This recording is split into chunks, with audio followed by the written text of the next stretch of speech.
प्रणाम भगवान। ओम श्री गुरुवे नमः।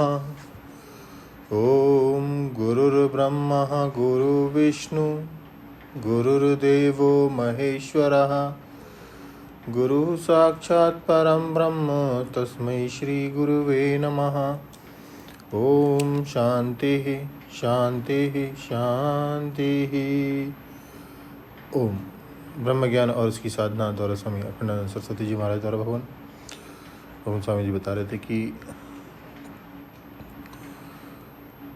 कि तुम अपने को स्थूल देह मानकर सूक्ष्म मन को मेरा समझ रहे हो, तो या तो इस भूत में से मन को हटाओ और चैतन्य में मन को स्थापित करो, और यदि देह में मैं को रखना चाहते हो तो इसे चारों भूतों में मिलाओ और देखो इसका साक्षी कौन है। अब समझ कहते हैं कि तो दो पद्धति हैं। देखो, यह मैं जैसे बच्चों के लिए वेदांत होता है वह वेदांत आपको सुना रहा हूँ। यह वेदांत का बहुत गूढ़ सिद्धांत नहीं है, लेकिन जब कोई बच्चों की बात में ही अटक जाए, मनोराज्य ही करने लगे, तब उसको क्या करना चाहिए? वह मनोराज्य करे कि धरती मेरे मन में भास रही है, मेरा स्वप्न है। ठीक है, तुम्हारे मन में भासती है, यह तो ठीक है, लेकिन चूंकि तुम देह हो, चूंकि तुम परिच्छिन्न हो, तुम्हारा मैं परिच्छिन्न है, इसलिए तुम एक परिच्छिन्न मन में जो धरती भास रही है उसी की कल्पना कर रहे हो। सचमुच धरती वस्तु की कल्पना नहीं कर रहे हो। यह जैसे मैं हाथ जोड़ता हूँ, हाथ उठाता हूँ, यह जो उठने वाला वजनदार हाथ है, इसको अन्नमय कोश बोलते हैं। ऐसे ही उठने वाला पाँव, हिलने वाला पेट और लोहार की धौंकनी की तरह सांस लेने वाला यह जो पंचभूत का विकार है, यह अन्नमय कोश है। मिट्टी, पानी, आग, हवा और आकाश, इन पांचों से बना हुआ है। इन पांचों के एक हिस्से में कल्पित यह शरीर है।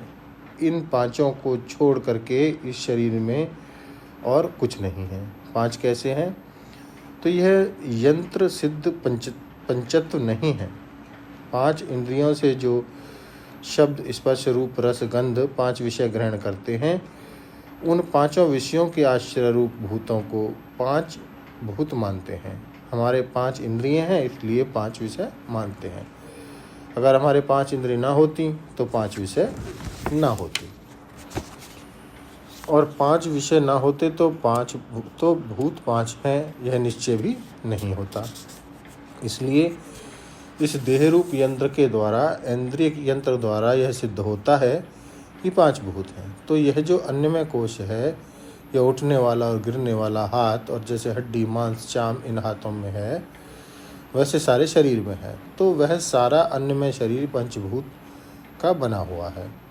हाथ को उठाने और गिराने की जो शक्ति है उसको प्राण बोलते हैं। इस शक्ति का नाम प्राणमय कोश है। और हाथ उठता गिरता कैसे है? अपने आप तो उठता गिरता नहीं है। जब हम उठाने गिराने का संकल्प करते हैं तब उठता गिरता है, तो वह संकल्प मनोमय कोश है। तो शरीर में जो मैटर है वह अन्नमय कोश है, और इसमें जो क्रिया शक्ति है वह प्राणमय कोश है, और इसमें जो संकल्प शक्ति है वह मनोमय कोश है। और जो कर्तापन का अभिमान है, उठाने वाला, संकल्प कराने वाला, शक्ति वाला, वह कौन कि उसको विज्ञानमय कोश कहते हैं। बारंबार उठाने और गिराने में, पूजा नमस्कार करने में और दंड बैठक करने में, उठा पटक करने में जो मजा किसको आता है? भोक्ता कौन है?